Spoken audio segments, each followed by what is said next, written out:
En primer lugar, un agradecimiento, Carlos, por esta invitación y también hacerlo extensivo a Marcelo Llobet. En realidad, el ILEC de Necochea forma parte de todos esos institutos que se vienen conformando a lo largo y ancho del país en estos últimos años, en estos últimos 2 o 3 años. Y el nuestro es muy reciente.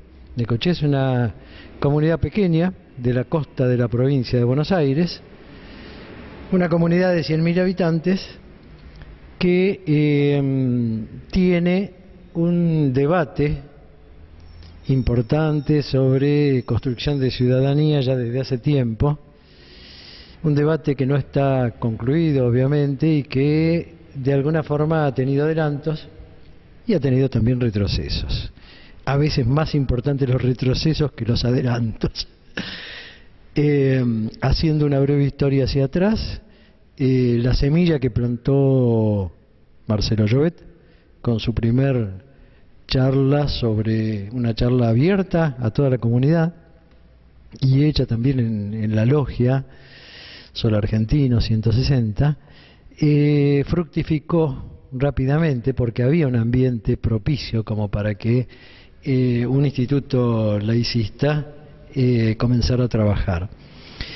Y de allí en adelante tuvimos también hace poco la visita del profesor Sebey, de Carlos Sebey, y está programada una visita del hermano Nicolás Breglia próximamente.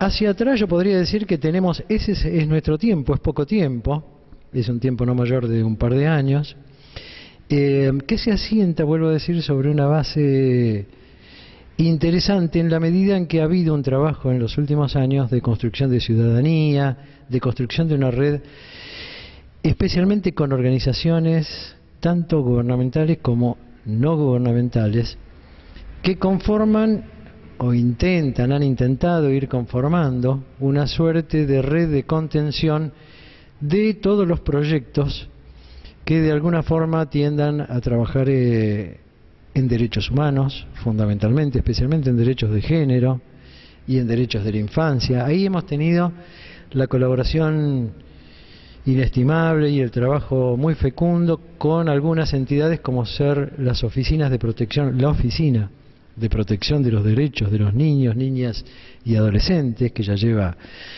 poco más de un lustro trabajando, y también con una entidad local de protección de los derechos del género, que es una entidad que se llama Antígona, y como el nombre lo dice, trabaja fundamentalmente sobre la no victimización de las mujeres que están en un ambiente de violencia. Es todo un tema para otro momento, pero realmente el trabajo ha sido hasta el momento muy fecundo. En este devenir, el ILEC local ha venido manteniendo conversaciones con hermanos de Mar del Plata, donde dentro de unos días vamos a tener el Congreso Internacional del Libre Pensamiento, que intenta ser muy importante. Mar del Plata tiene una larga tradición en la costa en ese aspecto, en aspectos que de alguna forma han intentado ser plasmados hasta en proyectos políticos en su momento, proyectos con el Partido Socialista y posteriormente a las dictaduras con el Partido Radical también, en fin, como expresiones políticas de proyectos ciudadanos mucho más profundos y que datan de más de un siglo atrás.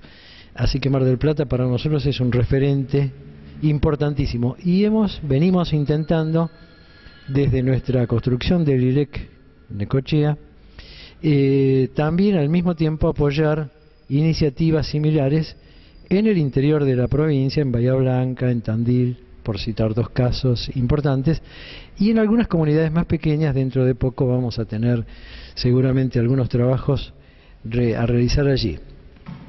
¿Por qué lo hacemos?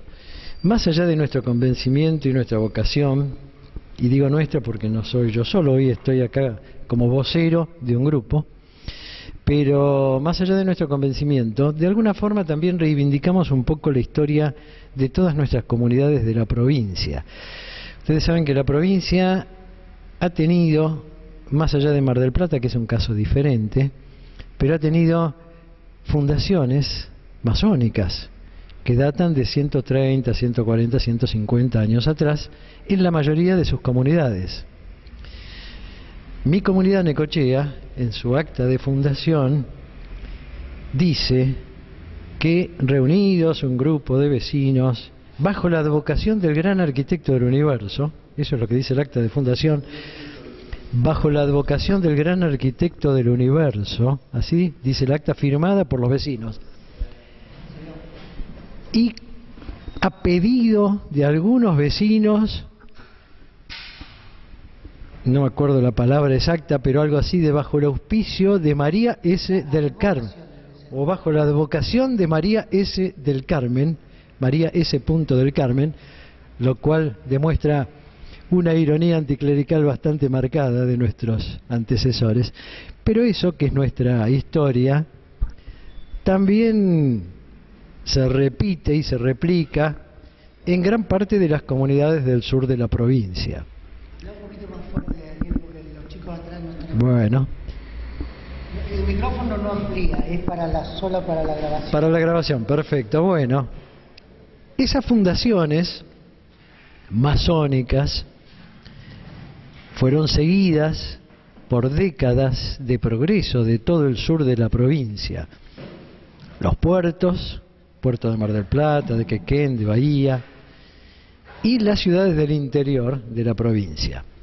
Y todas esas historias de alguna forma tuvieron un quiebre en septiembre de 1930, momento en el cual se produce una implosión de todas esas construcciones ciudadanas, progresistas, que se venían de alguna forma desarrollando, yo diría, imaginemos las dificultades de las comunicaciones en la provincia de Buenos Aires, pero de alguna forma se venían desarrollando al unísono, en una armonía muy interesante que algún día seguramente algún historiador se referenciará, porque hay una coherencia histórica en el tiempo y en proyectos en conjunto.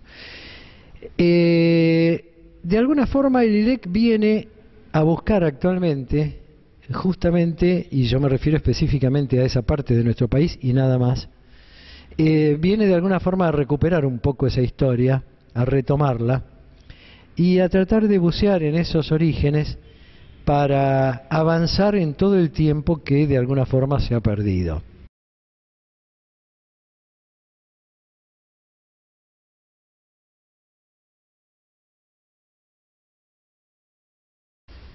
Nosotros, bueno, justo mientras Carlitos hablaba ayer, decía algunas cosas que se tocan precisamente en este trabajo. Él hablaba de algo que los docentes usamos mucho, que es el currículum oculto.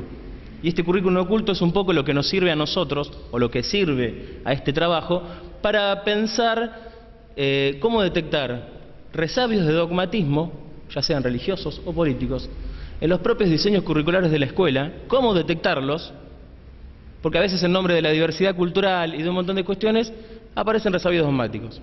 Entonces el marco teórico que uno utiliza para pensar esta cuestión es precisamente el currículum oculto, que está definido como aquellas prácticas escolares que no se ven, que no están escritas en ningún lado, pero que en la escuela se llevan adelante de hecho. Es aquella conducta aprendida, esa práctica escolar concreta, que no está en ningún lado, pero que se cumple, se hace. Y todo el mundo sabe que hay que cumplirla. Y el que no la cumple está excluido. Entonces, a partir de esa noción que es académica del currículum oculto, empiezo a trabajar sobre el diseño concreto, un diseño curricular concreto escolar, que es un diseño bastante polémico, o que fue bastante polémico con su constitución, que es el diseño curricular de ciencias sociales de primer año. Para que se ubiquen etariamente, ciencias sociales en la provincia de Buenos Aires de primer año es aquel grupo etario de chicos que empiezan su primer año de escuela secundaria, que lo que antes en la vieja escuela era el séptimo grado. Hoy tenemos una escuela primaria de 6 años y una escuela secundaria también de 6 años, obligatoria en ambas ramas. El primer año son chicos de 12 años, de 12 para 13, en general. digo, ¿no? Puede haber repitencias y demás, pero en general son chicos de 12 años. Y en el diseño curricular, que es muy largo y tuvo una construcción muy densa y tiene como 150 hojas, donde hay diversos marcos y intelectualidades y demás, se plantea algo muy cortito. Los que tienen el manual lo pueden... El manual me refiero a la ponencia, ¿no? Empieza en la página 28. Pueden encontrar, en realidad en la página 29, que el manual habla de un concepto de la verdad.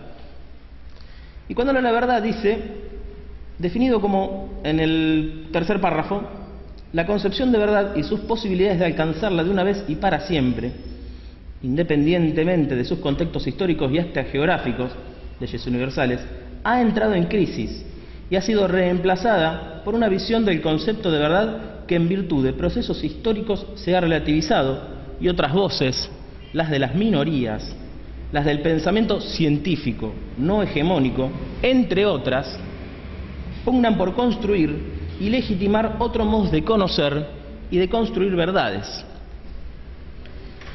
En apariencia, esta cuestión de amplitud y democracia dentro del concepto de verdad suena muy bien.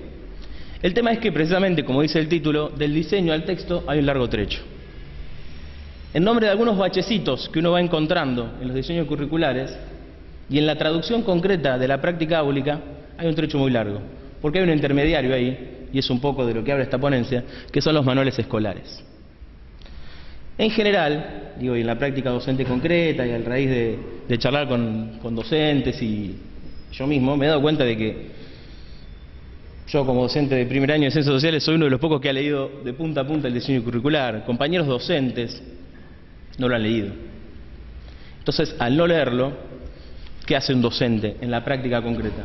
Agarra el manual y lo aplica. Y en realidad, en la ponencia, lo que se explica un poco es que el manual tiende a ser, o el docente tiende a tomar ese manual como un conocimiento objetivo, cuando en realidad hay un recorte subjetivo y hay una interpretación de un autor concreto de ese manual y hay un interés editorial concreto sobre ese manual de cómo interpretar un conocimiento que encima, al ser ciencias sociales, no puede ser objetivo de ninguna manera. O sea, hay una doble subjetividad. Y en el análisis concreto, siguiendo el análisis de diseño curricular y después metiéndolos en los manuales, hay una línea que está remarcado con negrita en la página 30. Una línea que dice, no, dentro de los contenidos que deben enseñarse: hipótesis sobre el origen del hombre, del evolucionismo, de distintos pueblos originarios y de las religiones.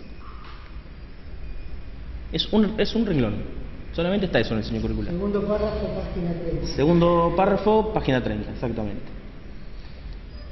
Y en realidad, lo que está pensando o lo que está planteando el diseño curricular en esa cuestión es decir, cuáles fueron las hipótesis sobre el surgimiento del hombre sin poner primacía de ninguna sobre otra y hasta haciendo un recorrido histórico, uno podría interpretarlo así, porque en realidad 2 o 3 párrafos más abajo, en el diseño curricular, se plantea con total claridad que los humanos modernos, pertrechados con lenguaje y capacidad para el aprendizaje colectivo, aparecieron en África hace alrededor de 250.000 años. Por lo tanto, echa por tierra cualquier teoría creacionista sobre el origen de la humanidad. Pero los textos escolares dicen otra cosa. Entonces, en la comparación del texto escolar con el diseño curricular hay una distancia enorme. Y yo tomé, la idea es hacer un rastreo más amplio. Yo solamente tomé 3 manuales, que son los que más se usan en las escuelas, o los que yo, más o menos por lo que puedo llegar a percibir en la Ciudad de La Plata, son los que más se usan. Que están justamente en la página 30 ahí abajo, ¿no? Ciencias Sociales 1, se llaman los 3, de distintas editoriales. Tinta Fresca, del programa Textos Escolares para Todos. Estos es muy importante porque son de distribución gratuita. La provincia de Buenos Aires los editó y circulan por todas las escuelas de la provincia de Buenos Aires. Después está el de Capeluz Norma, en realidad, de la misma editorial, y el de Santillana, ¿no? Las 3 editoriales trabajando el mismo concepto. Entonces lo que hice fue, bueno, a ver cómo trabajan la hipótesis sobre el surgimiento del hombre estos 3 manuales. Y me encuentro con 3 visiones totalmente distintas sobre la misma cuestión. En líneas generales, el manual de Tinta Fresca menciona que hay una explicación creacionista, ahí está la cita, ¿no? A mediados del siglo XIX, pensadores científicos y hasta el público en general respiraban una atmósfera evolucionista. La teoría de la evolución se suele atribuir a un científico inglés llamado Charles Darwin. Bueno, muchos científicos tenían ideas evolucionistas, pero las nociones creacionistas arraigadas no les permitieron llegar antes a tales conclusiones. Muchos otros no aceptaron la teoría de Darwin porque se negaban a abandonar la creencia en un plan divino. Lo que se desprende de la lectura de ese manual es que en realidad en algún momento hubo una tendencia a pensar en términos creacionistas y que después fue superado por otra teoría más científica, ¿no? Entonces habla de una evolución en ese sentido.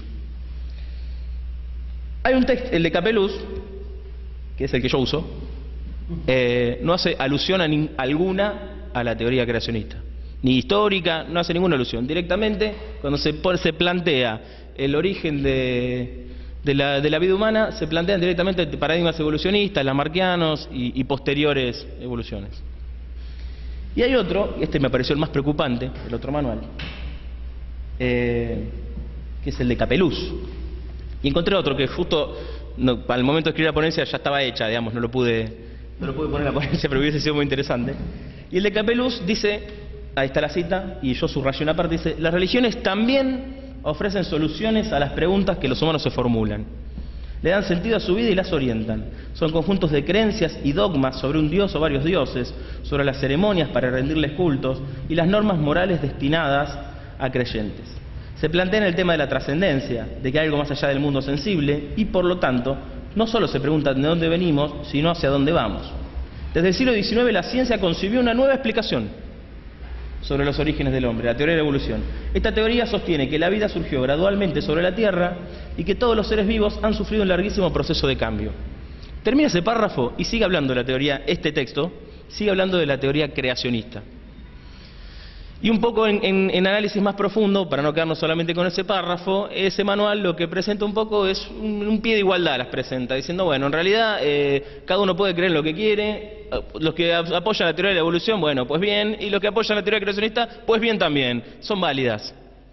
Lo cual me parece inaceptable a esta altura del partido, y menos en un manual, y en una edad tan importante como esa.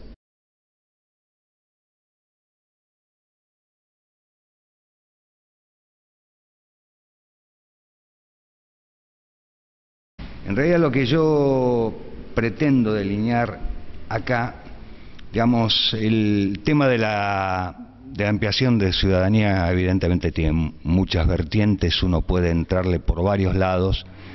Yo elegí este porque lo conozco y elegí fundamentalmente el plano de contigüidad que existe entre ampliación de ciudadanía, protección de datos e identidad. Yo creo que el tema de la identidad es el articulador fundamental del tema al cual me quiero referir. Para quienes son abogados, yo no soy abogado, soy sociólogo. Y la Habeas Data es el nombre jurídico de la cuestión. No tiene larga data. Es un tema relativamente nuevo en el derecho. Si bien hubo algunos intentos en el siglo XIX, en realidad esto hace eclosión de manera paralela en situaciones sociales, políticas e históricas absolutamente opuestas. Quienes primero se preocupan por este tema es en Estados Unidos, cuando el famoso tema de Watergate. Ahí apareció el problema de la protección de datos personales, de la privacidad e intimidad de documentos y todo aquello que hiciera identificable a una persona o a una institución. Aunque pueda sonar a un exabrupto, en realidad esta cuestión fue abandonada por los Estados Unidos a partir del atentado a las Torres Gemelas. Con la famosa Acta Patriótica prácticamente fueron sepultados estos derechos, al punto tal que en la actualidad hay una situación muy ríspida dentro de la Comunidad Europea, porque Europa le tiene que proveer a los Estados Unidos los datos, no solamente personales, sino los que estamos en la materia denominamos datos sensibles, así que son los datos vinculados a cuestiones de salud, orientación sexual, convicciones religiosas, políticas o gremiales. Europa está obligada a proporcionarle los datos de todos los ciudadanos que viajan a Estados Unidos. Les digo esto porque es un dato poco conocido, digamos, y que me parece de una gravedad realmente importante. Pero volviendo a la central, y antes de introducirme en el tema de la identidad, y producto un poco de las charlas de hoy y de las charlas de ayer, hay algunas cosas enquistadas que trascienden lo curricular, que hacen a los usos y costumbres. Por ejemplo, a cualquiera de ustedes, a mí me pasa, cuando van a cualquier lugar y les preguntan su nombre, ¿les suena extraño que les pregunten por su nombre de pila? El nombre de pila apela al bautismo. Es decir, que teóricamente, en términos absolutamente rígidos, quien no está bautizado no tendría nombre. La otra cuestión, y esta la vivo en el organismo público en el que trabajo, yo trabajo en la Defensoría del Pueblo de la Ciudad de Buenos Aires, y llevo una ardua discusión, hasta ahora promediando el segundo tiempo, voy 6-0 abajo, porque hay una cuestión enquistada en el organismo de referirse a los ciudadanos o ciudadanas como vecinos. Y la noción de vecino puede ser utilizada en el lenguaje coloquial, pero cuando estamos hablando de un organismo de derechos y garantías, la voz vecino es una categoría política, hasta preborbónica, es una voz de los Austria, con lo cual en realidad seguir denominando vecino a un ciudadano que concurre a intentar ejercer sus derechos es un serio anacronismo. Si quería pincelar algunas cuestiones que en los usos y costumbres diariamente nos van invadiendo. Decía que había tomado el tema de la identidad como articulador entre ampliación de ciudadanía y protección de datos personales, porque me parece que en realidad, aparte, es el proceso vital absolutamente que nos identifica, nos diferencia y nos iguala. Ese es un proceso de construcción que se inicia cuando nacemos y que dura hasta nuestra muerte. Y a veces hasta trasciende nuestra muerte, porque somos reconocidos por esa identidad que construimos. Tomé solamente 3 ejemplos que no hacen a nuestra vida cotidiana, no hacen a nosotros como sujetos individuales o quizás como el colectivo en el que estamos hoy reunidos, que son 3 circunstancias contemporáneas de nuestra sociedad. La primera, la identidad de aquellos pibes que nacieron y fueron apropiados en cautiverio. Fue una identidad que les fue robada, es decir, hay también, nota al pie de página, muchas veces cuando se habla de robo de identidad, en realidad se refieren a quien se encontró un documento o robó un documento, o robó una tarjeta de identidad y se hace pasar por esa otra persona. Pues yo creo que este robo de identidad es el verdadero robo de identidad. A quienes les negaron su origen, a quienes hasta una edad suficientemente avanzada desconocieron realmente la forma en que habían llegado a este mundo y se habían constituido en seres humanos, me parece brutal. Y esto es independientemente del juicio de valor que me merezcan algunos despiadados apropiadores y otros de buena fe, porque los ha habido también, pero el hecho sustancial es exactamente el mismo. Y la fisura, la herida que produce en esa identidad de origen negada para volver a constituirla, es todo un proceso que realmente no es solo individual, sino que es colectivo, es una sociedad la que tiene que rodear a esa persona. El otro rubro es mucho más contemporáneo, sé que es mucho más debatido, pero yo lo incluí porque me parece que obedece a los nuevos paradigmas, que es el caso de los hijos que pertenecen a parejas del mismo género y la inscripción que desde el punto de vista identitario deba hacer el registro civil. Acá en la ciudad de Buenos Aires, a partir de no solamente de la ley de matrimonio igualitario, sino de antecedentes de legislación local, concurrieron 2 madres de un mismo hijo que querían que se inscribiera al hijo con el apellido de ambas. El registro civil se opuso. Ellas hicieron una presentación judicial. Y les quiero leer el párrafo del fallo de la jueza, no porque crea que es la mejor definición acerca del tema de identidad, pero me parece como un excelente ejemplo de leading case la definición de identidad que hace esta jueza. Está en la página 51, segundo párrafo.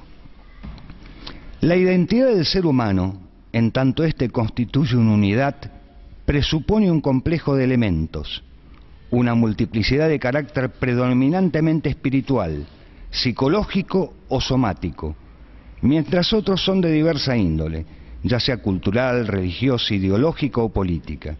Y estos elementos, obviamente, no se obtienen o heredan genéticamente, sino que se han formado a lo largo de la vida a raíz de distintas circunstancias, una de las cuales, diríamos fundamentales, es la familia que se integra, y ello sea que no exista con todos o algunos de sus miembros vínculo biológico alguno. A mí me pareció realmente que en un fallo, que en general los fallos son absolutamente crípticos, o en todo caso son solo para los iniciados en la ciencia jurídica, el hecho de que haya introducido esta noción acerca de lo que es la identidad me pareció realmente un hallazgo. A los habitantes, a los ciudadanos de nuestros pueblos originarios, que se ven negados a poder inscribirse a sí mismos y a sus hijos con el nombre que se reconocen en su lengua, y están obligados a castellanizarlo cuando ello es posible, o adoptar un nombre de fantasía. Y esto me parece que es otro gran vacío que tenemos, si, como está reconocido en nuestra propia Constitución Nacional, como está reconocido en las convenciones internacionales que forman parte de nuestra Constitución Nacional, si hay una convención social acerca del respeto de los derechos de los pueblos originarios, siga existiendo este anacronismo. Hay un ejemplo, afortunadamente, espero que tenga éxito, de un proyecto de ley presentado no hace más de un mes en la legislatura del Chaco, es una ley provincial, para que precisamente el pueblo Cuom y todos los pueblos originarios del Chaco puedan inscribir a sus hijos con el nombre de la lengua materna.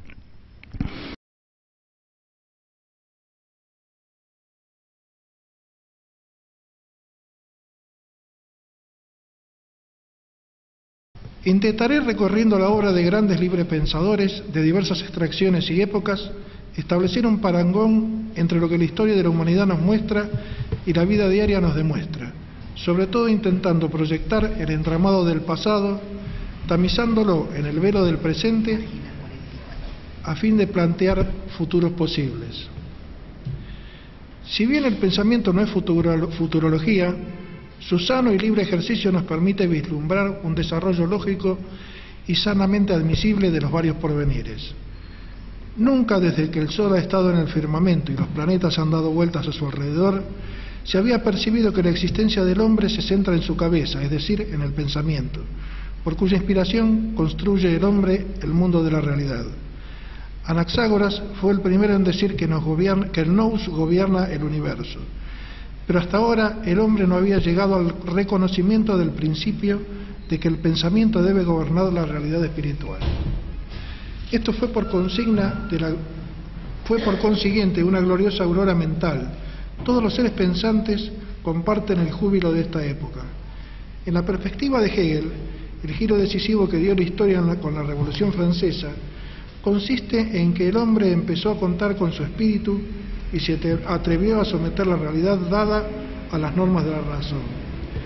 Hegel explica este nuevo desarrollo a través de un constante contraste entre el empleo de la razón y una crítica condescendencia con las condiciones de vida predominantes.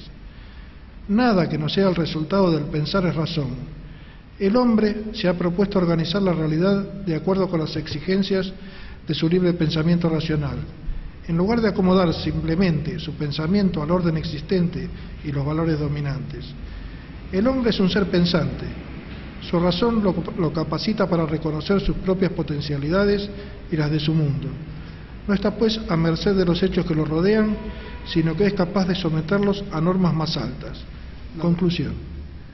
He tratado de demostrar que libre pensamiento y razón van de la mano y forman una corriente filosófica, que quienes las practican sin temor alguno pueden considerarse libres pensadores, pero fundamentalmente he hecho hincapié en que nada de esto es de utilidad si no se tiene el valor y la firme determinación de defender la libertad de expresión. Aquí me veo en la necesidad formal de relacionar libre pensamiento con laicismo.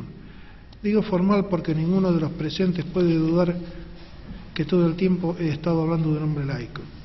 ¿O acaso se puede ser un libre pensador si no se es primero laico? Pues acaso un hombre atado con cadenas a un credo, como aquel de la caverna de Platón, cualquiera sea este, puede ser libre para pensar y sobre todo para expresar lo que piensa? Porque pensar es difícil, actuar es más difícil todavía, actuar según se piensa es muchísimo más difícil aún. El laico no debe intentar ser comprendido, él debe esforzarse por comprender. Todos nosotros somos libres pensadores laicos. No siempre estamos de acuerdo, pero muy bueno es contrastar ideas. Esa es la función del libre pensamiento y del laicismo. Como hombre laico y libre pensador, y utilizando palabras de Voltaire, diré que puedo no estar de acuerdo con lo que piensan, pero defenderé con mi vida el derecho que todos tenemos a expresarnos libremente.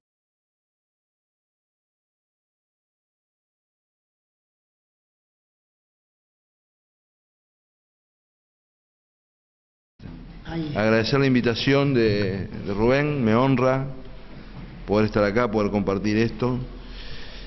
Y bueno, yo me dedico a temas de teoría del desarrollo. La verdad que en algún momento me dio por preguntarle a Rubén qué sentido tenía que yo venga a hablar acá. Después él, con esa generosidad de los amigos, me avisa y me dice, mira, yo creo que el título de tu charla tiene que ser Ciudadanía, Territorio y Desarrollo. O sea que me arregló el problema, como diciendo, hablar de lo que vos laburás, digamos, ¿no? O sea, no te enrosques con ninguna cosa rara. Y yo le buscaba alguna vuelta. Yo después dejé de buscarle alguna vuelta. Yo les voy a contar lo que yo pienso de Ciudadanía, Territorio y Desarrollo. Si ustedes le ven alguna relación con el laicismo, mejor. Pero digamos, para no buscar una vuelta forzada que a veces deteriora las presentaciones, ¿no? Bueno, vale la pena hablar siempre de ciudadanía Yo quiero decir porque no es un tema cerrado ni es un tema pacífico. En este momento de la evolución histórica está bien en cuestión la cuestión de la ciudadanía en el mundo, porque la construcción del concepto de ciudadanía es una construcción que no está desapegada a la idea de Estado. O sea, la construcción, el constructo histórico, teórico, ciudadanía, creció bajo la idea de la emancipación de un sujeto del poder público, ¿no? Un poder público bien concreto. Después hay una serie de cosas que alimentan ese concepto, pero esa es la idea original, la idea de una autonomía, solamente la persona iba a estar reglada por normas de origen democrático. Entonces el soberano, como yo tenía derechos que eran inalienables a mí, no me podía imponer su voluntad de manera arbitraria. La lucha por la ciudadanía en el fondo es una lucha contra la arbitrariedad, digamos, ¿no? Pero en ese constructo histórico, ese sujeto, y los argentinos lo sabemos bien por una vuelta a la historia, refería a un poder concreto. O sea, una persona que era ciudadano en Francia dejaba de serlo en Italia. Si el señor no se movía, no tenía ningún problema. Si pasaba como en el medioevo, que la gente nacía y moría, el 99% de la gente donde nacía, eso no constituía ningún problema. Pues yo voy a poner un hecho problemático. Dentro de 20 años, la cantidad de personas potencialmente migrantes en el mundo van a ser 1.000 millones. O sea, 1.000 millones de personas de un mundo de 8.000 que potencialmente van a estar viviendo en un lugar donde no van a ser ciudadanos. Quiero decirles que hoy, para que no sea teórico esto, hoy hay ciudades donde el 80% de las personas que viven no son ciudadanos. En Dubái, que está tan de moda, el 80% de la gente que vive en Dubái no es ciudadana. O sea, llamarle ciudad Dubái es un exceso literario, digamos, es depósito humano debería llamarse. Porque si el 80% de los que están ahí no son ciudadanos, que no es idéntica a la condición de migrante, ¿no? Porque en Canadá el 48% de la población es inmigrante, pero son ciudadanos inmigrantes. Adquieren la mayoría de ellos condición de ciudadanía. Y doy este dato tan terrible para poner en cuestión que esta relación entre ciudadanía y territorio, que exige una concepción histórica, un constructo, va a tener que ser revisada. Va a ser la presión más grande que haya sobre la reconfiguración de los estados. Todas las cuestiones de color que vemos todos los días en los diarios, si se usa el velo en Francia, si no, si la islamofobia, lo cargaban los del norte de Europa, se burlaban de los franceses hace 20 años, todas esas cuestiones van a dejar de ser cuestiones secundarias. Esto tiene correlatos concretos. Ustedes saben que, por ejemplo, en Alemania, el hijo de 2 personas que nacieron en Alemania, hijos de turcos, sigue siendo turco. Estamos hablando de 70 años de vida o 60 años de vida en territorio alemán, y ese chico es turco, digamos, ¿no? Todavía no tiene ciudadanía. Estamos hablando de países que por carta, como Andorra, exigen 20 años de residencia para ser ciudadano. Esto, cuando el fenómeno migrante era un fenómeno marginal, tenía un peso político. Cuando el fenómeno migrante deja de ser un fenómeno marginal, va a tener otro peso político, y la reconfiguración del concepto de ciudadanía va a ser central en la teoría política del futuro.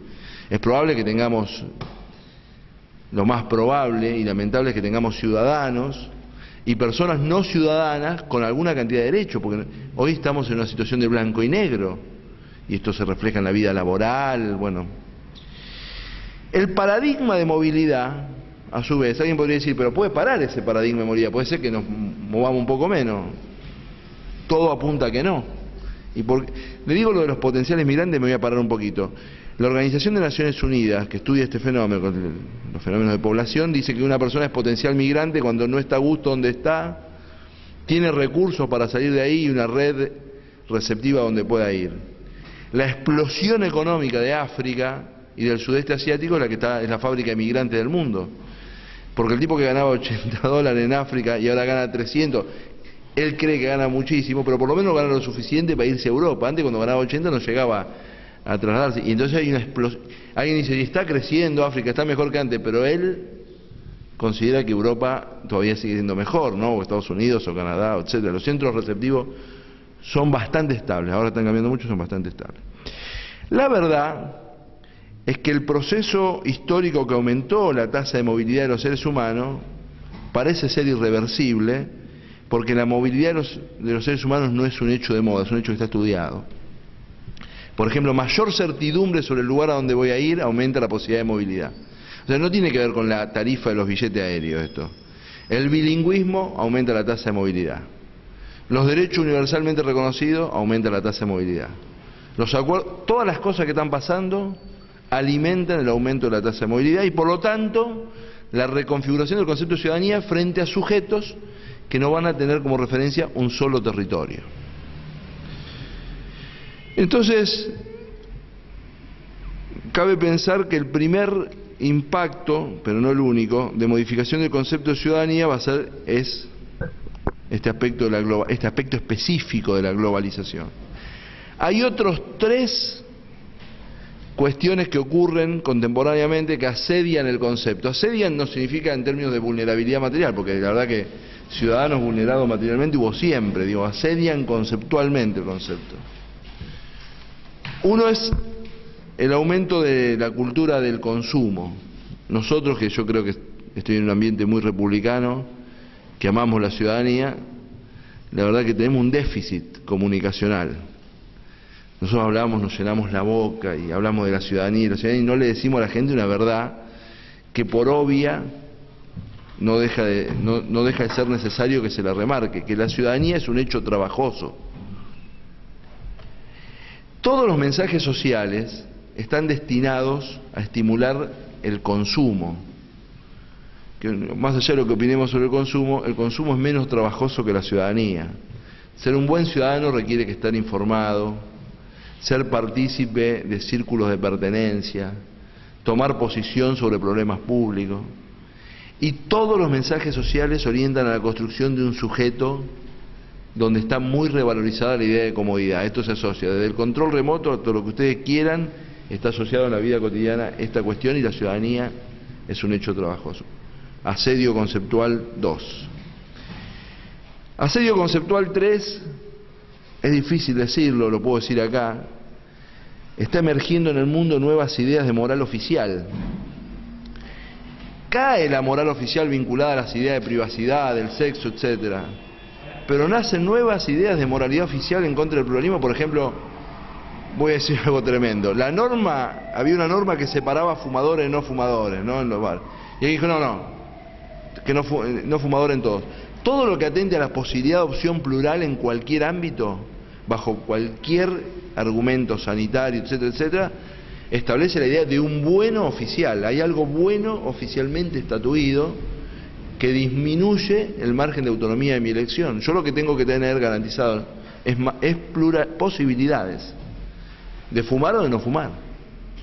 Pongo el ejemplo trivial, pero cada vez más emerge en la sociedad una idea de lo bueno oficial. Y la tercera, es tremendo, pero está pasando con el consentimiento nuestro, una altísima tolerancia social a la ruptura de la idea de privacidad, ¿no? De todo esto desde las redes sociales, la ruptura consentida inclusive de la idea de privacidad, porque la idea de ciudadanía tiene dos pilares. Una es la lucha contra la arbitrariedad y la segunda es que hay un marco, my home, my kingdom, hay un marco donde no entra el poder público, que es mi privacidad. Un marco afuera, donde el poder público no puede intervenir. Es de absoluto arbitrio mío. Cada vez más, voy a contar una historia, un fallo judicial.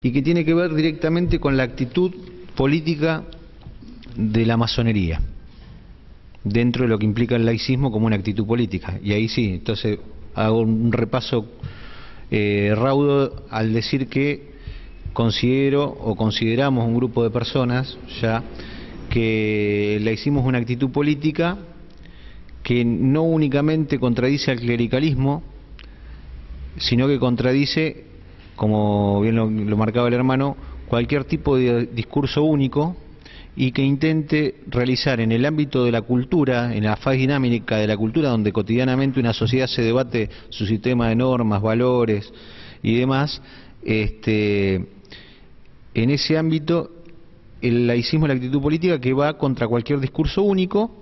¿En pos de qué? En pos de mantener no únicamente la libertad del libre pensamiento, que el libre pensamiento es una acción que cada uno de nosotros hacemos, pero necesita una actitud política que lo defienda. Entonces el laicismo quizá hoy no sea únicamente una actitud política contra el clericalismo, sino contra cualquier discurso que intente ser totalizador o totalizante. Y en ese sentido, también hay una íntima relación entre laicismo y progresismo como actitud política y clericalismo u cualquier otro discurso único con la reacción. Entonces, yo escucho muchas veces a los políticos en campaña hablar de progresismo o autoproclamarse progresista, pero ninguno me contó para ellos qué significaba el progresismo. Y el progresismo en el ámbito político después tiene un montón de definiciones jurídicas, filosóficas y demás, pero en el ámbito político es claramente la actitud política que intenta hacer ¿qué? Intenta reconocer nuevos derechos que hasta ese momento no están reconocidos de distintos grupos de personas. Y ante eso hay una reacción. Hay otro grupo de la sociedad o grupos de la sociedad que intentan hacer ¿qué? Mantener el status quo, y por eso es reacción contra ese nuevo reconocimiento de derechos. Y si analizamos nada más que la historia argentina, vemos que hay una íntima relación entre progresismo y laicismo, y clericalismo y reacción. Digo, voy únicamente a la organización de nuestra comunidad política, a la consagración del constitucionalismo en la Argentina. La masonería ya intentaba en 1810, en el Cabildo de mayo de 1810, consagrar una constitución nacional. Lo intentó hacer en 1813, lo intentó hacer en 1816, y recién en 1853-60, 1860, todas las provincias adhieren a este pacto social, a esta constitución nacional. Y recién hasta 1983 podemos hacer que más o menos ese texto constitucional se ha tomado culturalmente, de la cultura de la fase dinámica, culturalmente, políticamente, de la cultura política argentina, como la norma fundamental. Más o menos la respetamos. Bien, del otro lado el clericalismo, ¿qué hizo? Y ya sabemos, interrumpió en 1813, se interrumpió el proceso del constitucionalismo, en 1816 también, en 1853 y 1860, si no se aprobaban algunas cuestiones específicas en los mismos debates de la constituyente, amenazaban con que se iba a seguir la guerra civil, si por ejemplo el presidente no era católico, y si sobre todo el articulado de la Constitución Nacional. Es más, se quería imponer a la religión católica como la religión única y verdadera en el texto constitucional. Eso era lo que pedían los clericalistas en la Convención Constituyente.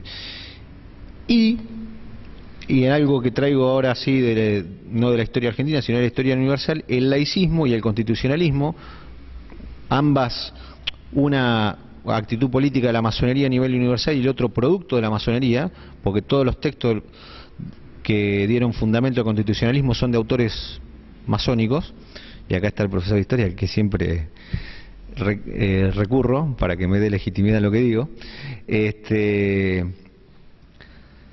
El constitucionalismo ha sido un producto masónico y en ese sentido, desde el constitucionalismo se construye el espacio en el cual puede existir un ciudadano, que es el espacio público. Los miembros de una comunidad políticamente organizada, antes de organizar políticamente esa comunidad, ¿qué hacen? Sancionan la Constitución para ver cómo se organiza políticamente esa comunidad. Y en esa Constitución delimitan el espacio público.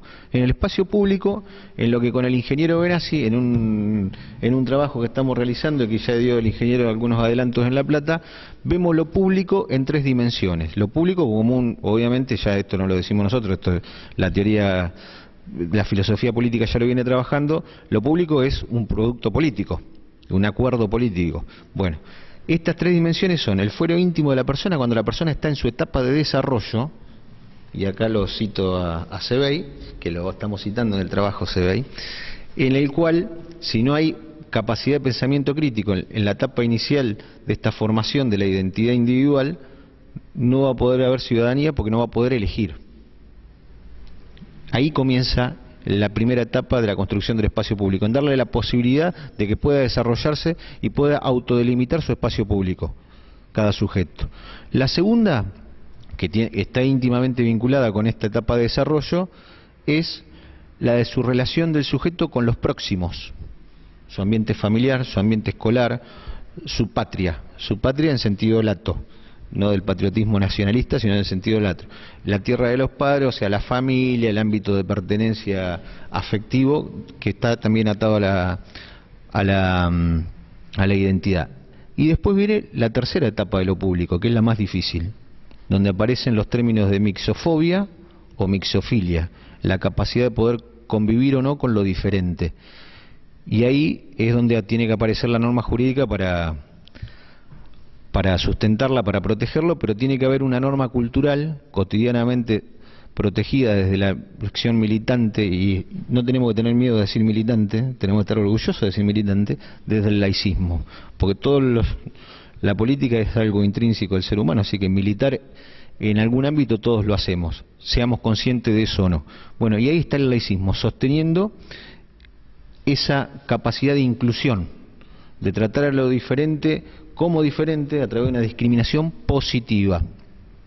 Siempre hay una discriminación, siempre elegimos, porque discriminar es elegir, pero una discriminación positiva, lo que el derecho se llama discriminación positiva, y que la doctora también nos puede ayudar en eso, que es que esta comunidad política, frente a lo diferente, más vulnerable, haga un mayor esfuerzo para poder poner en rango de igualdad las oportunidades de todos.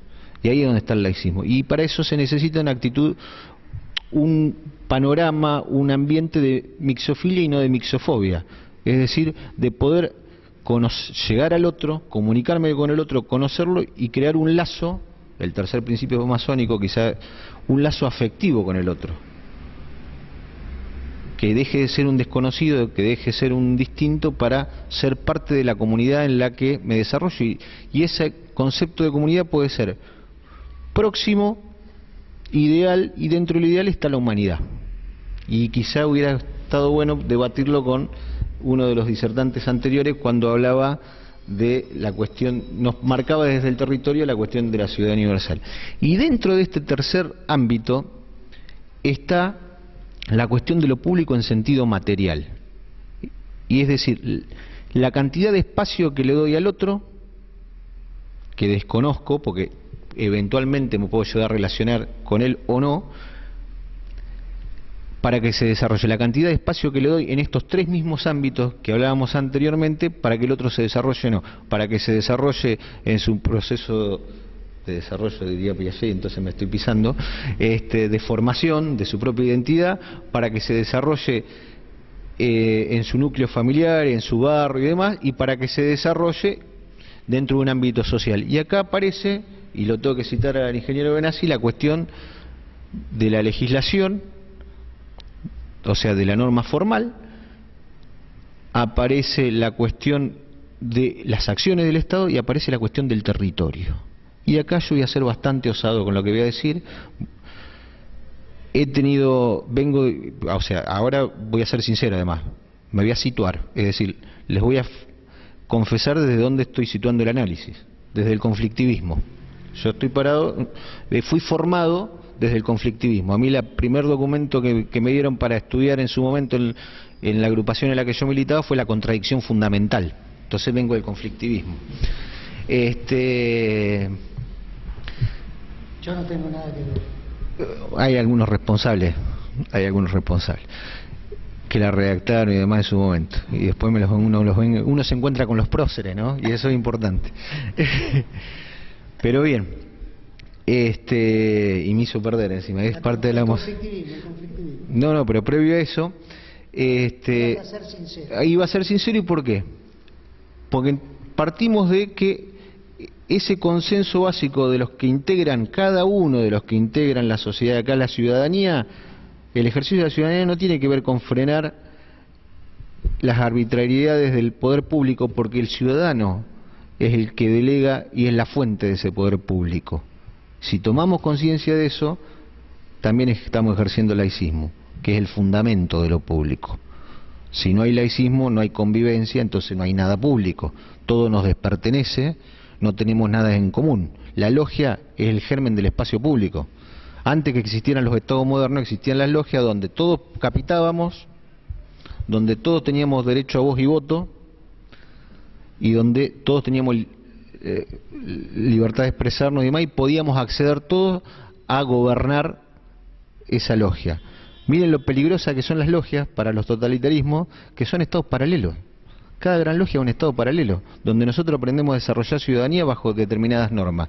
Y encima nos obligan a ejercer ciertos valores como la fraternidad, la mixofilia, que así lo llama Zygmunt Bauman, la mixofilia, la capacidad de convivir desde lo afectivo y construir un lazo real en lo afectivo.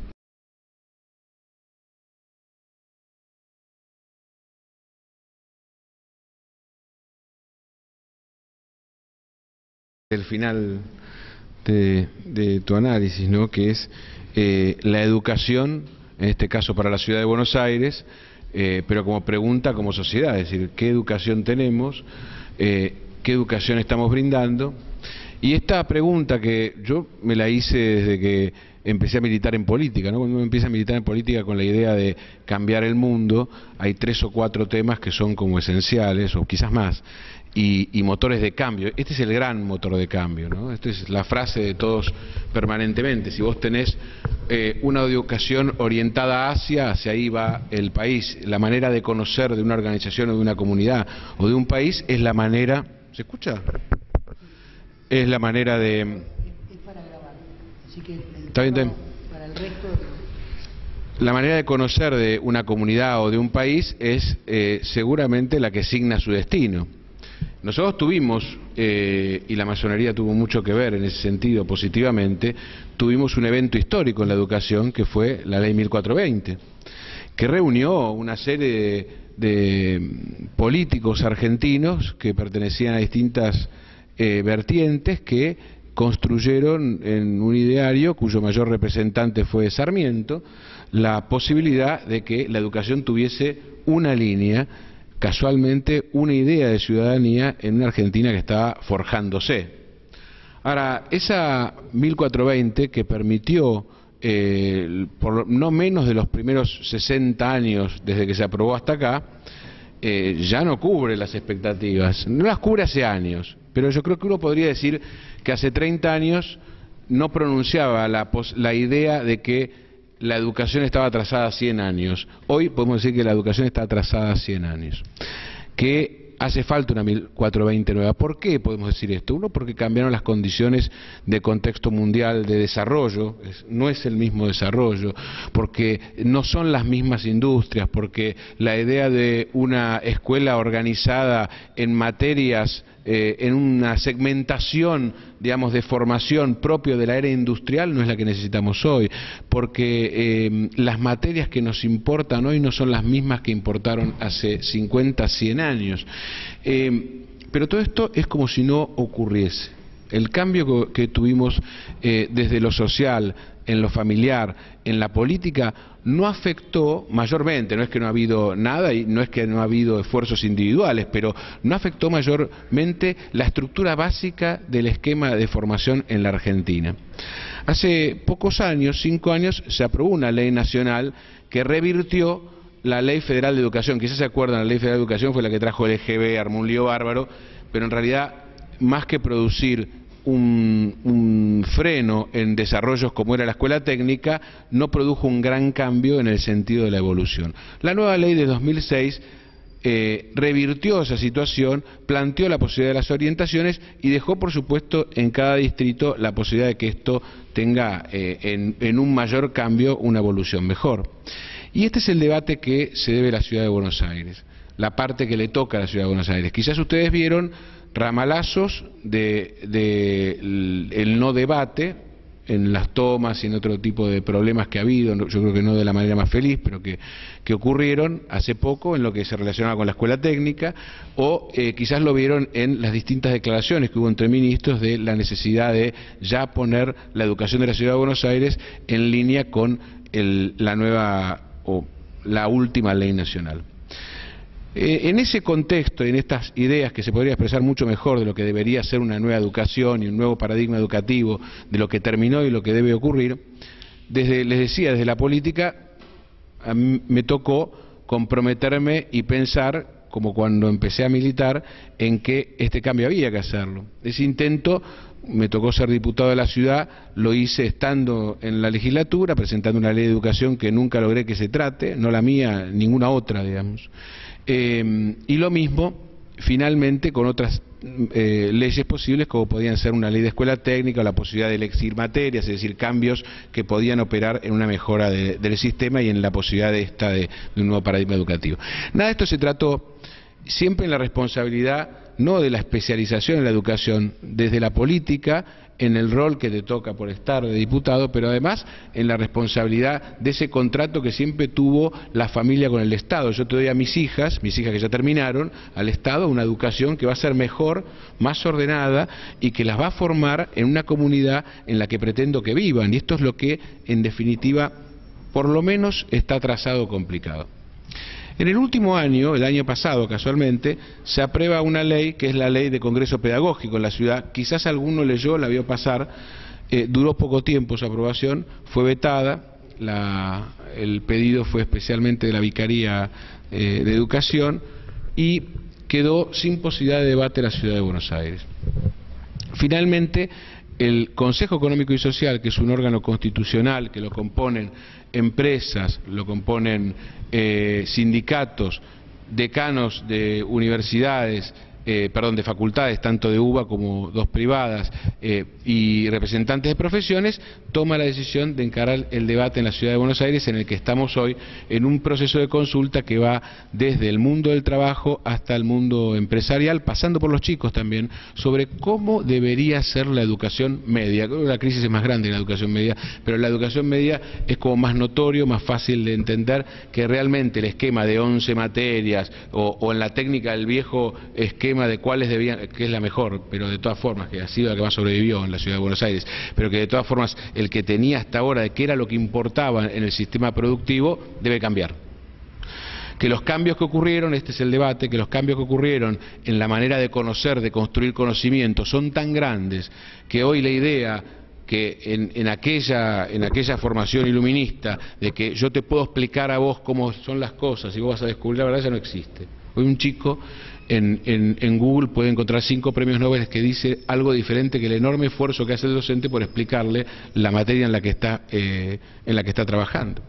Así que lo que hay que cambiar, antes que exigirle incluso al docente una evaluación, me parece a mí, es el sistema, es decir, el qué querrías pedirle a ese sistema educativo, que permita tanto a la familia como a la sociedad recontratar con la escuela, y decir, bueno, yo te vuelvo a entregar a mis hijos porque tengo fe que este sistema lo va a educar mejor de lo que, o en el tiempo que yo no puedo, mejor de lo que habría hecho yo. Este es el punto, que hoy no ocurre.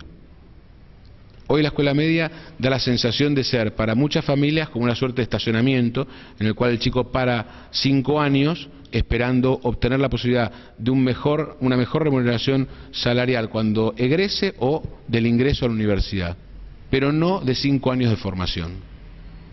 ¿Qué es lo que debería ser? ¿Qué es lo que animó en aquella 1420 a quienes sellaron un pacto de construir el pensamiento crítico, la ciudadanía, la posibilidad de evolución dentro de nuestro país?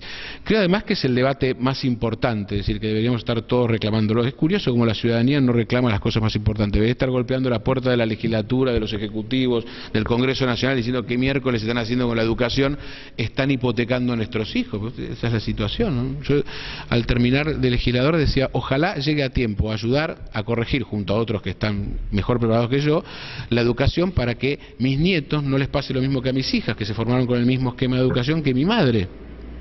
¿Entendemos? Digamos, es tremendo pensarlo de esa manera. Tomemos en cuenta que además en el mundo el debate sobre el nuevo paradigma educativo está presente, es decir, la crisis sobre la educación está en países que revisaron en los años 60, como Estados Unidos, que revisaron en los años 80, es decir, que revisaron su educación.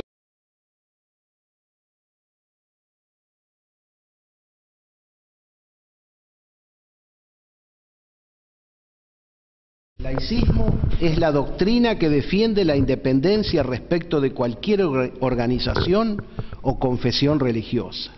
Esa independencia debe posarse sobre los estados, sobre las sociedades y sobre las personas. Abogamos por una clara diferenciación entre el fuero íntimo y la realidad colectiva. La libertad intrínseca del ser humano nos reserva una zona de pensamiento cuyo acceso guardamos celosamente.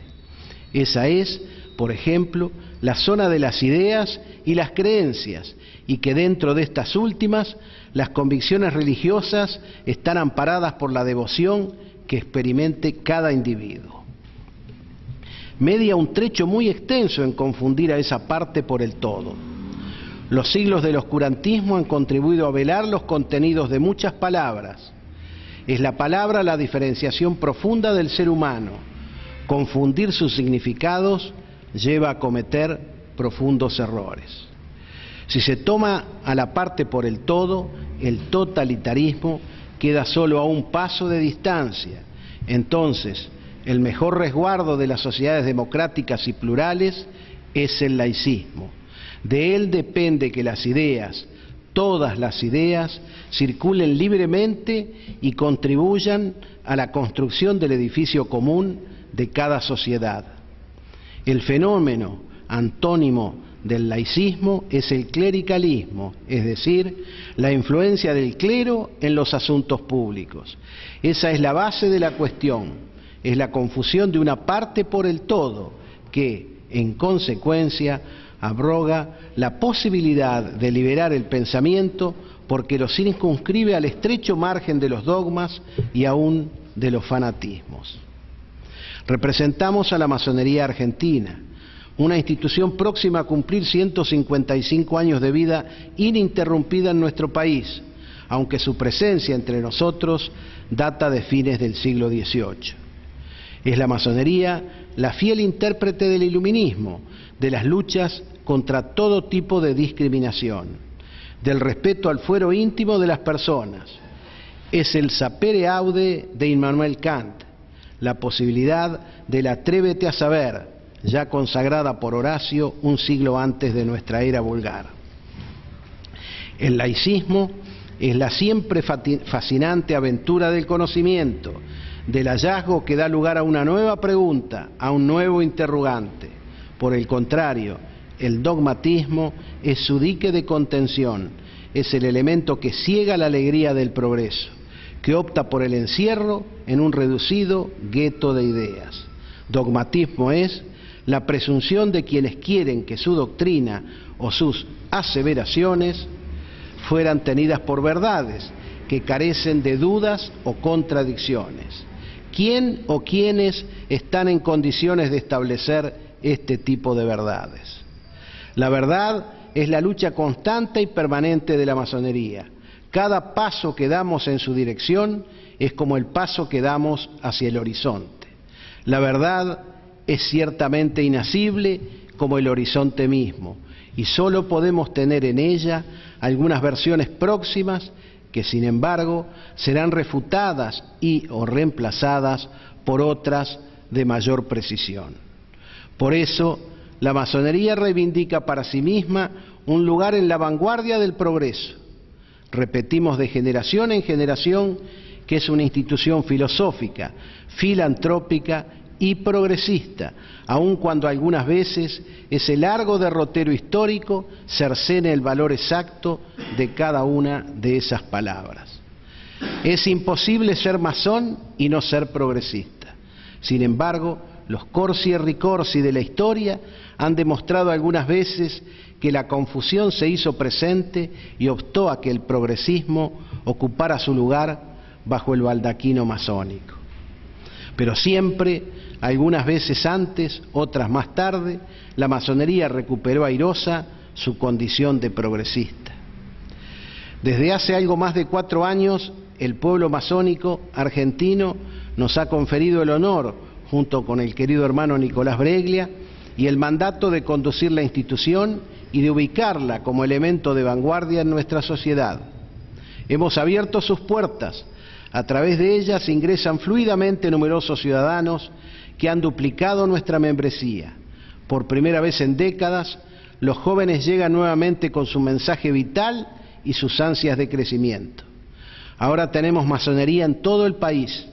Todas las provincias argentinas y la propia capital federal ven florecer nuevas logias o talleres de ideas en los que circula nuestro nuevo torrente sanguíneo e ideológico. El progresismo se expresa en una doctrina clara y en actos concretos.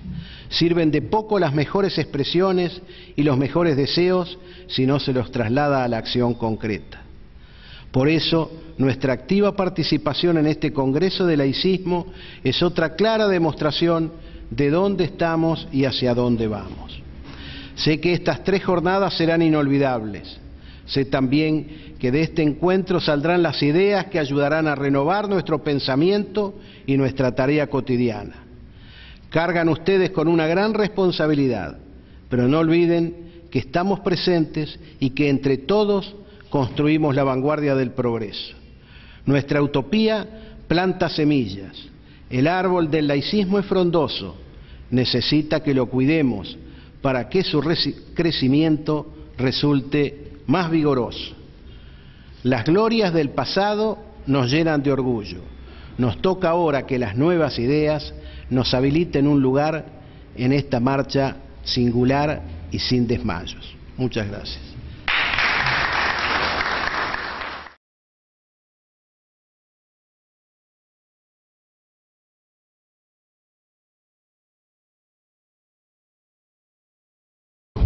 Yo voy a tratar de escribir una ponencia larga, así que la pueden leer todos los que tienen el cuadernillo. Mi tema que traje a este congreso se refiere a la mirada historiográfica, a la construcción de los relatos de la historiografía y la vinculación y el peso. Decinos el número de la página. 58. Igual no voy a leerlo, voy a hacer un... Porque alguno está buscándola y... Sí, es la última ponencia. Les decía que mi tema de interés es la historiografía y sobre todo la construcción de relatos más o menos únicos, contradicciones, confrontaciones, y cómo los climas de época van favoreciendo la emergencia de determinados relatos por sobre otros. Esta ponencia, que en realidad es un viejo ensayo publicado, que le puse precisamente el nombre de Documento de Barbarie. Documento de Barbarie refiere a una de las tesis de Walter Benjamin, que acá está precisamente el primer párrafo de esa tesis de la filosofía de la historia, está puesto como epígrafe de este ensayo, y dice: no existe documento de cultura que no sea a la vez un documento de barbarie, y dado que el documento de cultura no es en sí inmune a la barbarie, no lo es tampoco el proceso de la tradición a través del cual se pasa de lo uno a lo otro. Entonces, vamos brevemente con los documentos de barbarie. En primera instancia, en la rebelión de las masas, José Ortega y Gasset escribió una frase que creo que después de él muchos la tomaron con demasiada literalidad, ¿no? La frase de Ortega y Gasset es: todo Estado comienza por ser una obra de imaginación absoluta. Como puede verse, lo de Ortega es una metáfora y no debe ser tomada literalmente. Muy peligroso tomarla literalmente. Chicos, no lo hagan en sus casas, diría el viejo locutor publicitario. Es cierto, si nosotros aceptamos que el Estado es un acto de imaginación absoluta, es porque la historia se compone de vacíos. Y no hay vacíos en la historia. Para aquellos que provenimos de una tradición materialista histórica, esta cuestión es clara. Precisamente Karl Marx argumenta en el 18 Brumario que los hombres no hacen la historia a su libre arbitrio, ni bajo circunstancias libremente elegidas por ellos. Por el contrario, dice, son determinadas circunstancias que existen y transmite el pasado, las cuales les permite a ellos hacer su historia. Y termina esta frase con un apotegma terrible. Dice: los hombres no hacen la historia a su libre arbitrio, es la tradición de las generaciones muertas lo que oprime como una pesadilla el cerebro de los vivos. Dos grandes tradiciones de ideas que, aunque están en gran parte extenuadas, siguen confrontando con singular obstinación en la cultura política argentina, atraviesan nuestra historia y reclaman para sí una vigencia invariable en el presente. Y reclamar esta vigencia invariable en el presente no es otra cosa que seguir oprimiendo como una pesadilla el cerebro de los vivos, tal como lo decía Marx. Una de esas tradiciones se arroga la defensa de un difuso concepto de la libertad, y la otra, ejerciendo una pretendida representación de un igualmente difuso concepto de pueblo, reclaman ese derecho apelando muchas veces a las inagotables formas de la violencia política, haciendo de las herramientas discursivas herramientas violentas para la construcción de hegemonía. Sobre esto quiero referirme brevemente a un artículo de Luis Alberto Romero, que apareció hace poco más de un año, que era algo así como las palabras que matan. Salió en La Nación y precisamente argumenta esto. Mucho antes de disparar las balas, la violencia, esas balas están cargadas de palabras. Lo que permiten las palabras es la naturalización de la violencia. Entonces, en nuestra historia,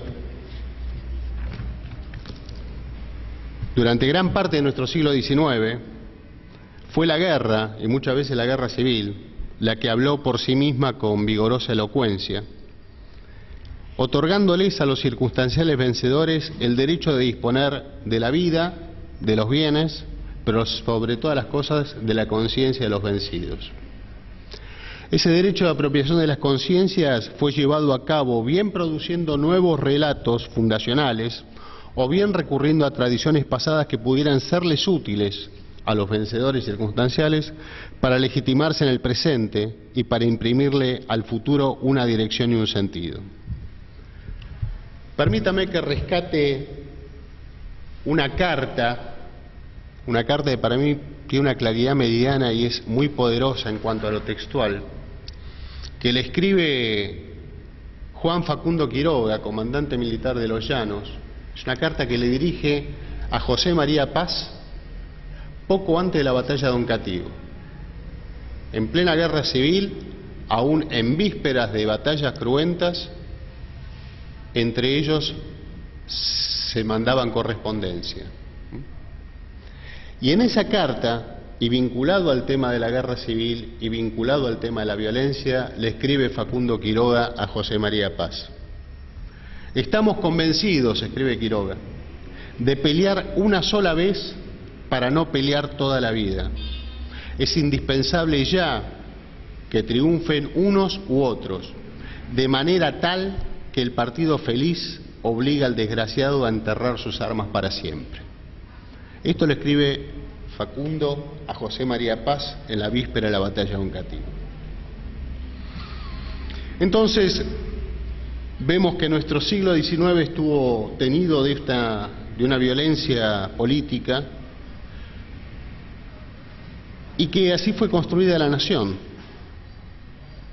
La guerra estableció los nuevos derechos y sobre todo el derecho de disponer de la conciencia de los vencidos. Paralelamente a ello, nuestra literatura fue de la mano con las soluciones muchas veces impuestas por la guerra.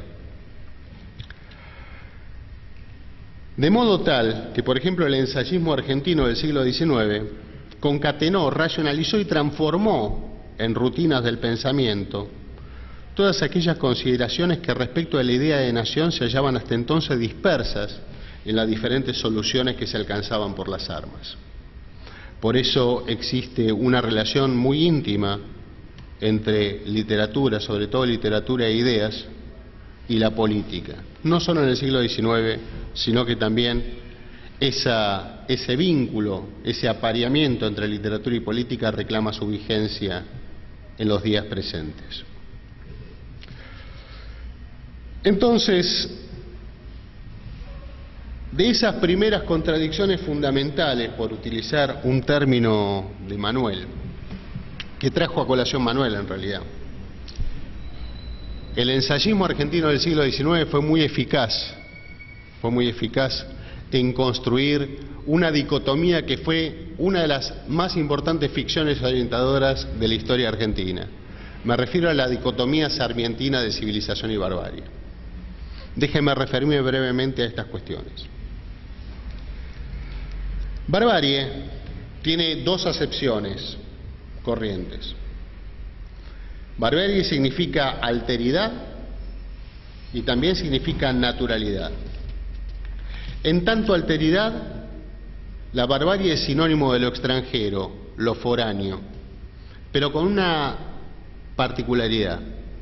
La barbarie se utiliza para designar todo aquello que es diferente a nuestra propia idiosincrasia, pero que es percibido como algo que en vez de ser objeto de emulación, es objeto de repulsión.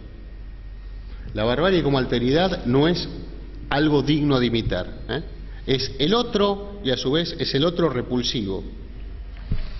Y en cuanto a la barbarie como sinónimo de naturalidad, denomina todo aquello que se encuentra en estado originario de pureza o de rusticidad.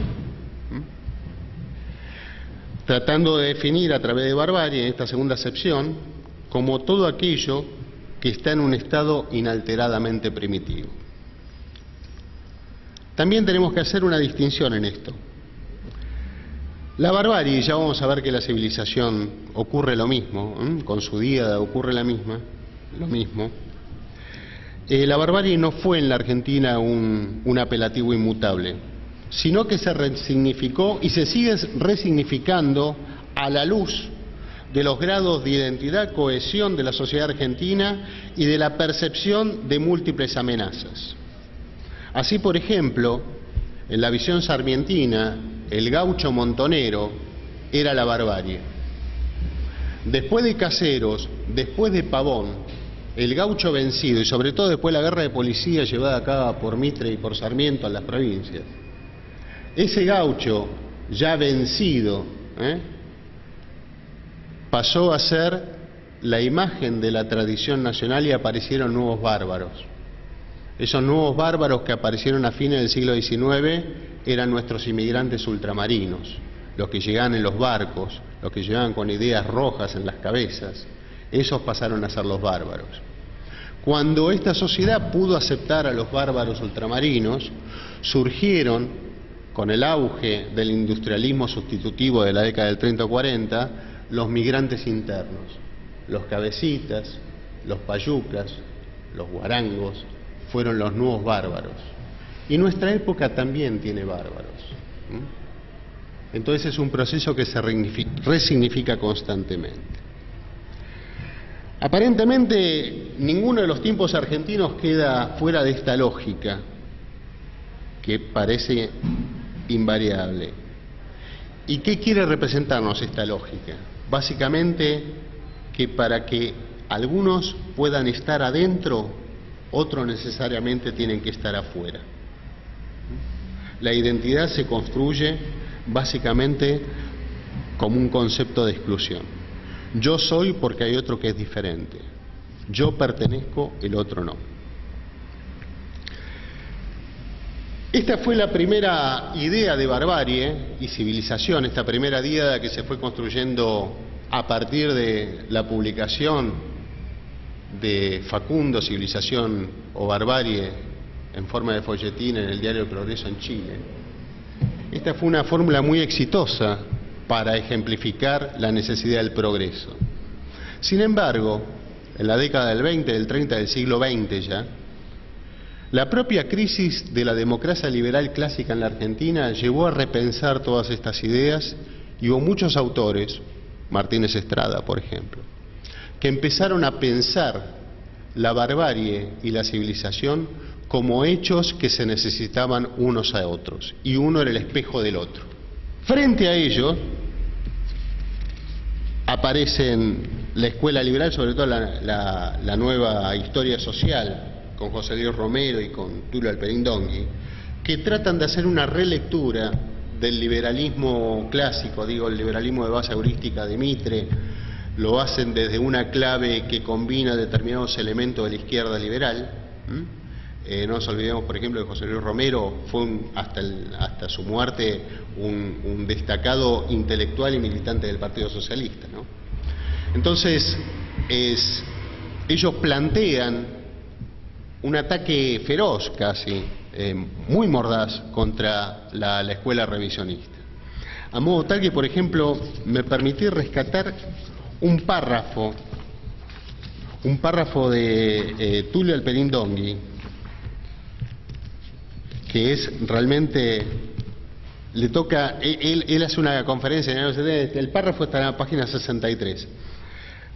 Cuando Tulio Alperín Dongui habla del revisionismo se refiere en estos términos: el revisionismo histórico argentino, esta corriente historiográfica cuyo vigor al parecer inagotable no destacarse por la excelencia de sus contribuciones, en verdad modestísimas, le debe más bien a su capacidad de expresar las cambiantes orientaciones de cierta verdad.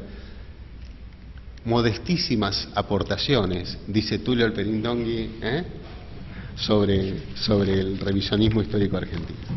Bueno, en resumen, yo creo que el campo de la historiografía siempre ha sido un campo muy fértil para el debate político. Esto es en parte como lo explica Eliseo Verón, ¿no? Todo proyecto político necesita una apelación y una apropiación de la historia. Lo necesita porque intenta justificarse en los ropajes antiguos lo que ocurre hoy y ahora, ¿no? Eliseo Verón y Silvia Sigal lo dicen, ¿no? Que el pasado no es otra cosa que una metáfora del presente. Y yo creo que en realidad la historiografía es un campo muy fértil para las operaciones intelectuales. Estamos en un proceso de lucha cultural y estamos en un proceso de confrontación de relatos. Yo creo, modestísimamente, que uno de los grandes fracasos de la historia reciente de la Argentina, una de las cosas que explican su inusitado caudal de violencia durante el último cuarto de siglo y que explican de algún modo lo que podría significar un nuevo fracaso en el futuro de no trabajar en esta dirección, creo que ha sido la falta de diálogo, básicamente, entre las vertientes igualitaristas del liberalismo junto con las vertientes igualitaristas del populismo. Porque precisamente vivimos un tiempo de paradojas. La paradoja de que los liberalismos han quedado aprisionados de una idea de libertad vacía y los populismos, aún con sus formas autoritarias y sus malos modales, realmente incluyen. Entonces, creo que está abierto el debate para que también, desde una óptica laicista y masónica también, podamos llegar a un punto de encuentro entre estas dos grandes tradiciones que, como decía Marx, siguen oprimiendo la conciencia de los que aún estamos vivos y que siguen reclamando su vigencia, aunque extenuadas y en parte agotadas.